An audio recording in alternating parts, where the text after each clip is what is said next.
A bakery. You said a bakery? Yeah, behind you. Oh, Is my that picture. Yes, ma'am, I do. How are you doing this morning? good. And your name is Shamil? Is Shamil that correct? Garris. Yes, ma'am. Okay, I'm Jen. Nice to meet you. It's nice to meet you too. Well, tell me a little bit more about what you're doing. Yes, ma'am. So I actually have a nonprofit. It's called Anointed Hand Ministries. And the ultimate goal of Anointed Hand Ministries is to actually change the mindset of people between the ages of 31 to 49 um through our signature blueprint program. And so with the program, it's actually going to offer financial assistance courses, mental health one-on-one coaching sessions, and then um oh yeah, and then career courses. And so the ultimate goal of this signature blueprint is to actually help boost up their knowledge, to actually help them see why they're actually struggling. And so the whole point of that of that nonprofit and that program is to actually help them get into a better place so that they won't keep struggling as far as trying to pay their rent and their utilities. My ultimate goal is to actually stop people from getting evicted in the area. So I know that it's actually deeper than just handing somebody money, and that they actually need to go through the whole shifting of the mind and all of that information before they can actually get in that place. So that's the overall goal with that. And then from the nonprofit, I wanted to create a podcast to actually get the community involved and get y'all opinions on if there's a disconnect between the for-profits and the community, and also the disconnect between the nonprofits and the community. So that was the whole point of me actually reaching out to you. I wanted to learn more about your company, and then if y'all have any connection with the Durham community at this time. Got it. And you're in Mooresville, is that right? Yeah, they had extended the line, so it's like Mooresville, Durham, that part of the area. Yeah. Okay. So you're in Mooresville, and your focus is helping primarily eviction, but also kind of helping increase awareness. Yes, ma'am. Yeah. There's different names for it. And so I have a business, and I work with a couple of nonprofits.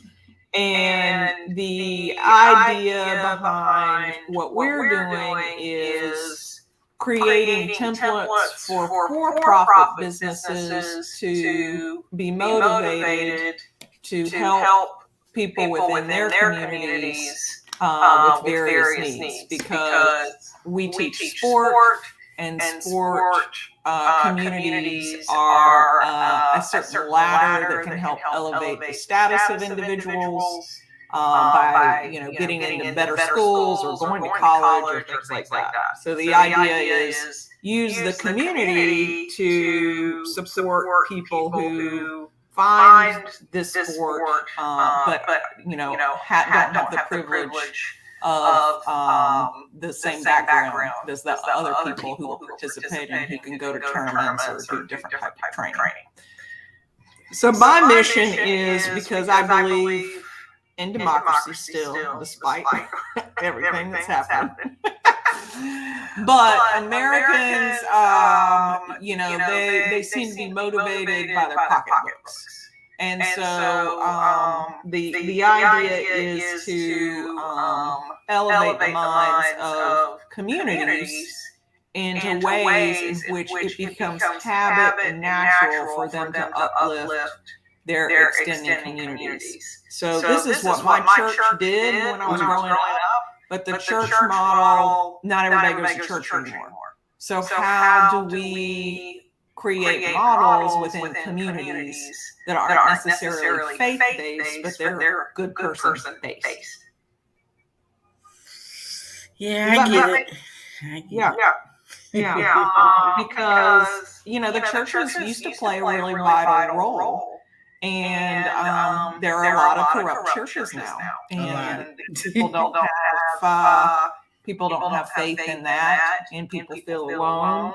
And they find communities that help them and support them, and they would rather give to people and communities that they trust. It's true. So how do we do that?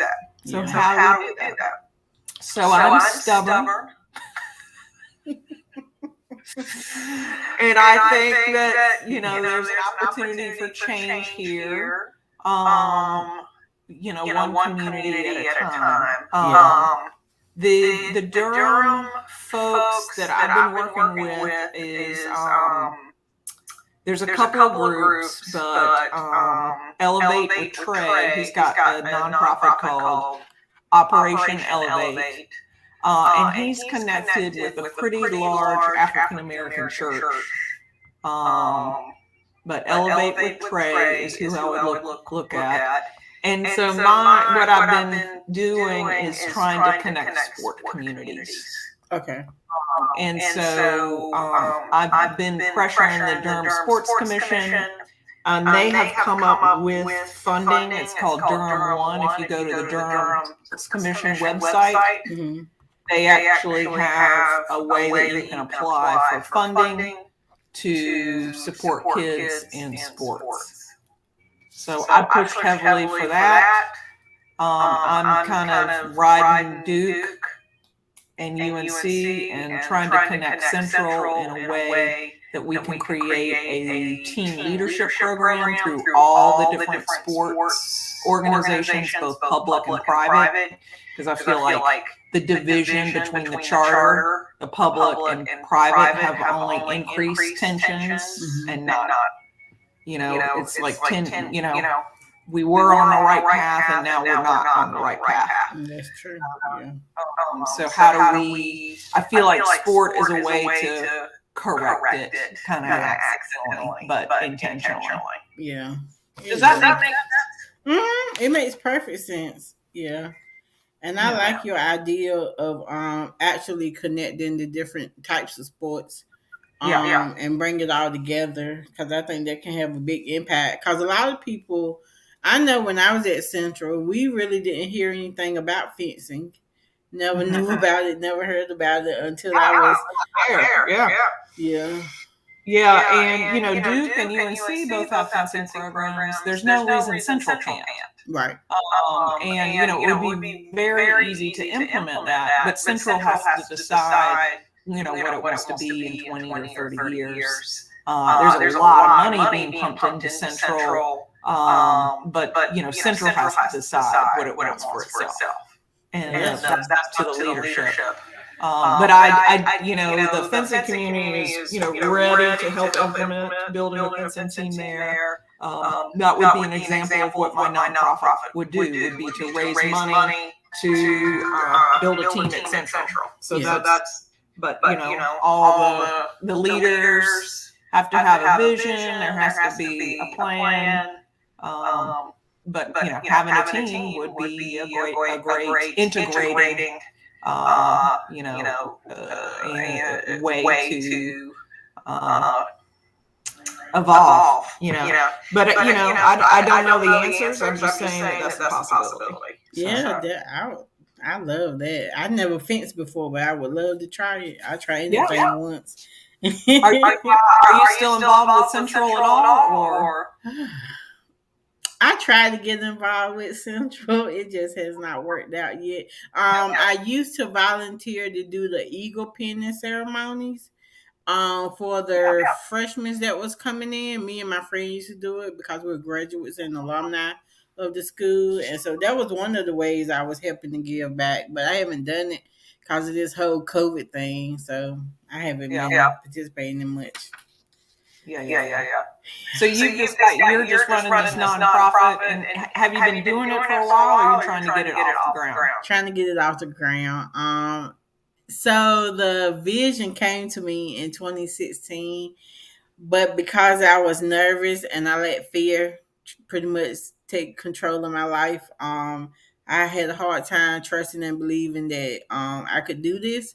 And so, just currently this year, I was a part of a program called the Business Showers, and they went over my whole business plan within the program. And so, that actually motivated me to start reaching out to different people and trying to get my board of directors together and all the other components that's a part of operating a nonprofit. So that's pretty much where I am now. Yeah, it's a lot of work, isn't it? Oh, yes. Didn't nobody tell me that. I wish they would have told me it was a lot. Yeah, it's a lot of work. And it's easier to do a for-profit than a nonprofit. The problem with nonprofits is you have to have a lot of people to do checks and balances. And our culture doesn't have time for that. I mean, because your board has to be a volunteer board. Are there other model organizations in the area or in North Carolina or nationally that you have looked at to mirror and follow? Or? In the state of North Carolina, I would say no. Okay, so let me give you a little background on everything.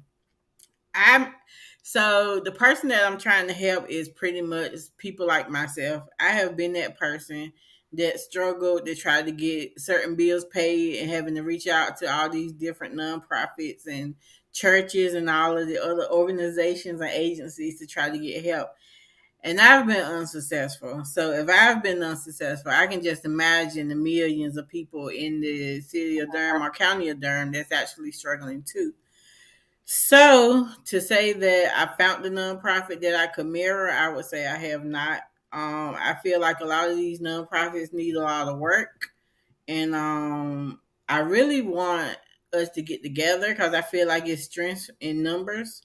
And then I feel like we can also do a lot if we bring all of our ideas and experience together. But I know that's something that probably will not happen. But yeah, that's pretty much it. I just been that person and I reached out to a lot of nonprofits, and the experience on a scale from 1 to 10 has been a 0. And maybe there are other nonprofits out here that I just haven't connected with, and I would love to have that opportunity to connect and see where we can bring a lot of stuff together and make a difference in the area. How many other boards have you served on? None whatsoever. Experience. I know that's what I'm trying to do. I know. I just haven't. I start reaching out for help and stuff. I just haven't gotten none. Because you have to. You're talking about that mentality. An entrepreneur, doesn't matter if it's a for or a nonprofit, you have to have a strong will. And you have to be stubborn. But you also have to have a business plan. And which organization did you come with for your business plan? So I actually went through a program. It's called Freedom in Me Business Showers, and they actually help craft business plans so that businesses can last past the 3-year mark that they pretty much fail at. And so we actually worked on my business plan and created one throughout the process. So yeah. All right. So I can already tell you a couple of different resources. Okay.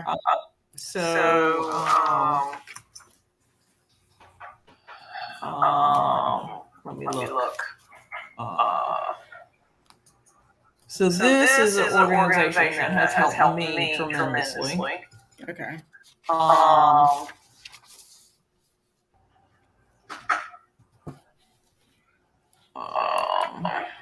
right. The name of it Hold on. What's your email address? Is it the one? It should be the info at anhami.org. ANHMI.org. AMI.org. Mm-hmm. Okay.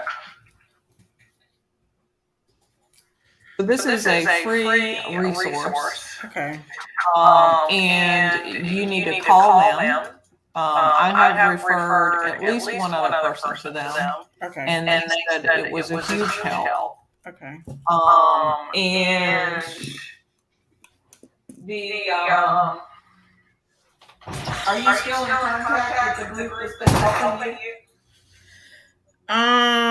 No, because we had to go through a contest to where 10 out of the 25 of us was chosen to actually receive like business showers.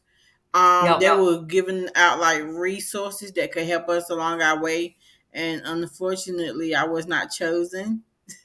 So I'm still dealing with that rejection, but yeah. Well, you have to get used to rejection. I know it's gonna happen a lot. I've been dealing with it. And do you have your resume? Yeah, I have a resume. You got a resume. Okay. So did you get my email where I sent you that? Yeah, I got it. So this is a well-funded program. They have connected me to a lot of money, but they've connected me because I have like a history of doing some sort of business. Yeah. And nonprofits, I mentioned this, they're harder to get started than for-profits. Mm-hmm. And I would have them look at your business plan. Okay. The person who helped me is no longer there, but they have a new director. And you don't have to win a prize to get that help. You just get it. Okay? Okay. It's free. It's not going to cost you anything. Okay. This is the durhamtech.edu email you sent me? Yep. Jonathan. Yep. And you can click that link and schedule an appointment today.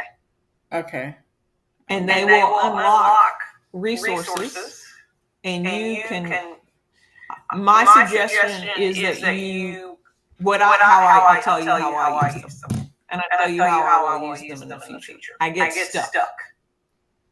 I can't see how to solve a problem. I call them up and I tell them where I'm stuck. Mm-hmm. And they say, well, have you looked at this, or this? And I'll say, yes, no. Okay, I'll try. And then you're constantly problem solving. You're constantly trying to figure out a way to solve your problem. And you have to, and for my nonprofit, it was about me too. I ran into a roadblock that was not fair and was not just. And I'm like, well, if I experience this, there's got to be dozens of others that have also experienced this. So you're right. You're moved. But in order to help others, you have to first make sure that you are helped. And I don't know where you are in that, but you have to be helped and sustained first. Yeah. And then you can help others. It's like you've heard the saying, if you're on an airplane and the airplane's going down, you have to put your oxygen mask on first before you help anybody else. Yeah, that's true. And so, putting your own oxygen mask on right now is not easy. Yeah. Because everybody's oxygen masks are of different quality, have different quality air. Some are hidden. And what you're trying to do is make those oxygen masks easily available and seeable for everybody. Am I correct? Yes, you're right. That's definitely true. Yeah. Definitely true. I did have some questions for you before we get off this line, if you wanted to answer those for me. So being that I'm new to fencing, I actually because your company is actually considered a for profit, correct? So I'm involved in three companies. Oh, okay. Okay, the Forge Fencing Academy and Club is a for-profit. Okay. There's Forge Teams, which is a nonprofit that is deals with teen leadership and equity. And there is a local and a regional and a national component that are building up, and that is the brand new one. Okay. I'm also involved in a national organization called W Fencing that is geared towards professional development of women in our sport. And are they all interconnected? 100%. But the money and the organization and who runs them is very different. Okay. Yeah. Like the manager of the Academy and Club is not me. Right. But I am the executive director of Forge Teams, and I'm the treasurer of W Fencing. But W Fencing and Forge Teams, they have a full board of directors, and the entire board of directors is responsible for running and making sure that organization is compliant with our federal rules. Okay. And then Forge, hold on, no. One of them had got started this year, right? In 2022. Mm-hmm. That was the Forge Fencing. Yeah, that's the for-profit. But before that, I had another for-profit. So I just rebranded. Oh, okay. Yeah, all I did was rebrand. So it's not that. So I've been running that business for over a decade. Okay. All right. So then my question to you, I guess, is going to be in relation to the for-profit and the nonprofit. So I wanted to know what actually makes you unique in the industry that you're actually in from your competitors, if there are any. Yeah, there are competitors. I think that what makes me unique is my transparency. And how I communicate, and I hold myself to a high ethical standard. I don't pretend to solve a problem that I don't have the answer to. And there are very few women in my field, very few, with the knowledge that I have. And let's see what else. I'm just stubborn, like I said. I just have a very strong will, and I'm stubborn. Okay. Would you say that since you have been in business, you have seen a disconnection between the for-profit, the nonprofit, and the community? I feel that nonprofits are in a state of evolving. I believe that they are a core part of our democratic society because we're capitalists, but we're democratic. Mm-hmm. And a nonprofit is truly a democratic business. And so I can see a resurgence of nonprofits, but we have to learn in our schools. And we have to value community participation. So I was raised with a value of community participation, but many of our athletes and students don't necessarily have that as part of how they're being raised. That's true. But sports is pretty easy to see how important a community is because we don't have anybody to practice with. That's true. Yeah. How are you going to get better? That's true. So, would you say that there are some steps that we can take to actually bridge that disconnect? I think that a lot of this goes back to the schools and our civics classes. Mm-hmm. What is our civic duty as Americans? Voting is part of that.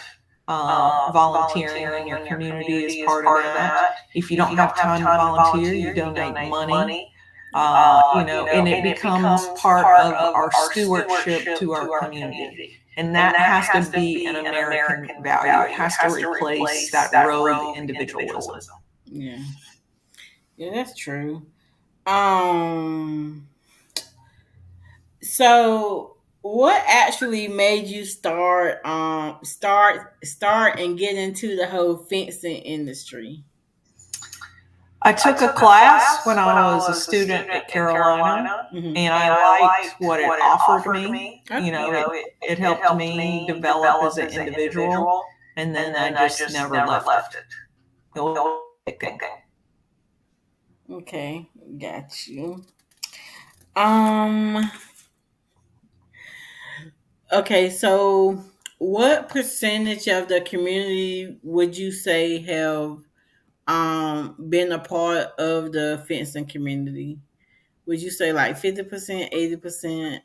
Durham? Mm-hmm, for Durham. Oh gosh, less than 1%. Less than 1%? That's Oh, yeah. a lot. Why do you think that is?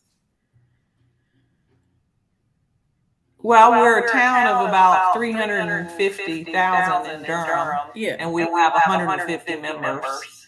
Maybe fencing has been exposed to, 2,000 or 3,000 folks. So that's maybe 1% of the population. Good God.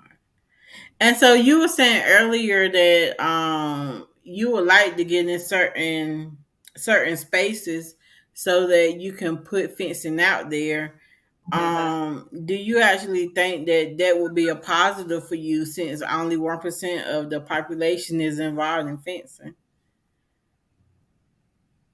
I don't know. I'm not sure that I'm thinking about me. I'm thinking about what the sport offers. Okay, got you. Yeah, I see the sport as being able, and participation in the sport being able to offer people benefits. Mm-hmm. Because I would think that actually fencing would actually be like another exercise. Because it seems like it's just like with swimming. Swimming isn't something that a lot of people can do, but if you try to do it, you might actually like it and do and want to do more of it actually. So Yeah, I mean there are a lot more pools than there are fencing clubs, just like there are a lot more basketball courts than fencing clubs. So you have to have the space first. And I don't know if you looked on my website when I had the hierarchy of needs. mhm. You'll see at the base that in order to transform through an activity, you have to have your basic needs met. And so the basic needs of any sport community is, well, they've got to play, they have to have a place to do it. Mm-hmm. Whether it's in the park or at a college or in a private club, you have to have a space that is accessible and available. Yeah, Like you're working on a vision, you're working on even more basic need. mm-hmm. If you gotta live, you gotta have a house, you gotta have a roof over your head. And that roof can change over time, depending on what environmental factors are at play and what challenges you've had to face. Yeah, that is very much true. I wanted to ask you, so how can well-established companies, organizations, and agencies within the county of Durham actually assist the fencing company with growing to their highest potential?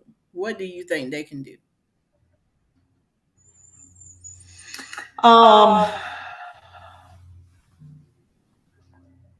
I think just getting to know what it is, trying it out. Like you said, it's less than 1% of folks are exposed. So I suppose exposure. Scaling is my biggest issue right now. Like there's so much I want to do, but kind of like you with the nonprofit, where does that money come to jumpstart it? That's our biggest challenge right now. I can do a lot more if I was cloned, or people have to work. So there's only so much you can give to a nonprofit until it is self-sustaining. So it's creating. You can't rely on grants. You have to have a means of generating income. Yeah, that's true. It just takes a lot of different people to see your vision.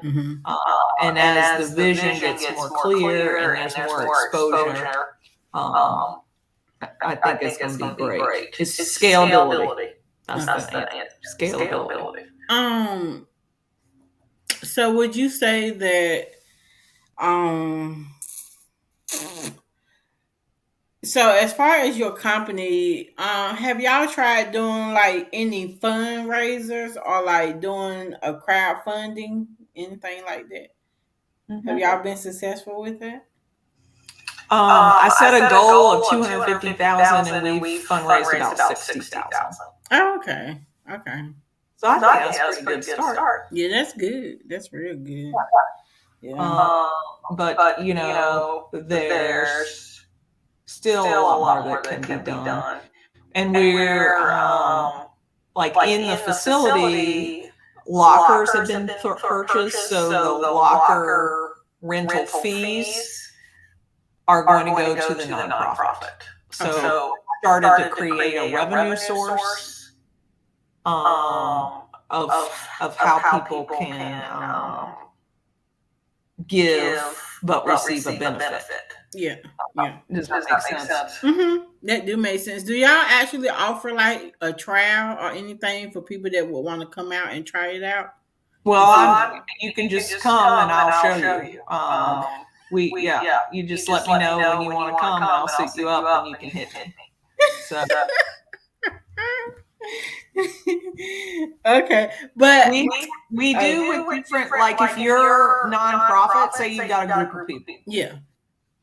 I could set a time where we did a fencing event for your nonprofit. Okay. Yeah. So let's say you have a board, or say you've got 2 or 3 people and you want to do a special event. I would be happy to host you and suit you up and let you stab each other. Okay. Let's see what else. I wanted to ask you, since we have been talking, what is one question that you wish that I would have asked you, and how would you have answered it? I was actually going to ask you where you got all these great questions from. I've been doing a lot of research. These are pretty good questions. These are not like, what's your favorite color questions. These are like, how do you work questions. What's the one question? How many times have you failed? And the answer is a lot. Yeah. It's about resilience. Our values are community, accountability, integrity, resilience, and perseverance. That's good. So those are our values. And resilience and perseverance are a little bit different. Resilience is getting back up after you've been knocked down. Perseverance is enduring even when it's really, really hard. Yes. So just from the little you told me, you're in that perseverance change. But you got to analyze your data, and you just constantly are making decisions. Yeah, that's true. That's true. Did you have any questions for me? No, good luck. It sounds like you are exploring and figuring out your path is what that figures out. And I hope that I see you in the future in some capacity. Yes, ma'am. I hope so too. So what's actually going to happen after this? Oh, I did want to ask you, what are some of the next steps that you're actually going to take with your for-profit and nonprofit? What's some things we should be looking out for? So the nonprofit, we have established our board, and we're going to have our first strategic planning session this weekend. Oh. So that's happening this weekend on a Sunday. And then for our for-profit, we just hired another staff. And so we're transitioning that new staff in. We're setting up our fall schedule. And I'm trying to figure out my next version, like how to put my own energy into this nonprofit or into other realms as well as coach. So seems I'm good at creating places and setting environments. So I'm trying to figure out my highest and best use for myself. Okay, that sounds good. This was actually good, and I learned a lot. And I actually love your personality and your stubbornness. I think that's something that I need to incorporate into my own personal life. But I am gonna put this podcast on my YouTube channel for my nonprofit. It's called Anointed Hand Ministries, and then I'm also gonna link your fencing company under the video so that people can go check it out. Did you have any other final thoughts? No, good luck to you. Yes, ma'am. Well, thank you so much for everything, and I look forward to coming and trying out fencing. Yep. I can't wait to meet you in person. Yes, ma'am. You have a great day today. Take care. Okay, bye.